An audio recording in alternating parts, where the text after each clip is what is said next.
In today's video, I'm going to teach you how to buy more storage for Gmail. Fix today here, let's begin. First, go to the Gmail website and make sure you're already logged into your account. Once you're inside your inbox, move to the top right corner and click the Settings gear icon. From the Quick Settings panel, click See All Settings. At the top of the Settings page, click the Accounts and Import tab in the navigation menu. Scroll down until you find the Account Storage section. In that section, click the Get More Storage link.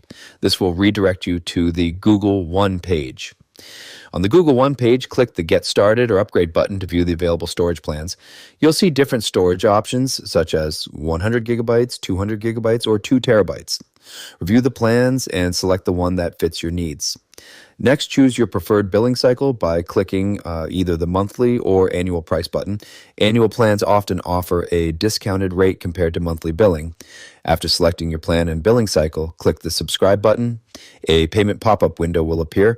Confirm your current payment method if one is already saved, or click Add Credit or Debit Card to enter new billing details. Carefully enter your payment information and review the summary.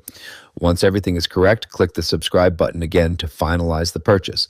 Your storage will be upgraded immediately, and you'll see the updated storage limit reflected in your account. If you found this useful, subscribe for more clear tutorials, and I'll see you in the next video. Congratulations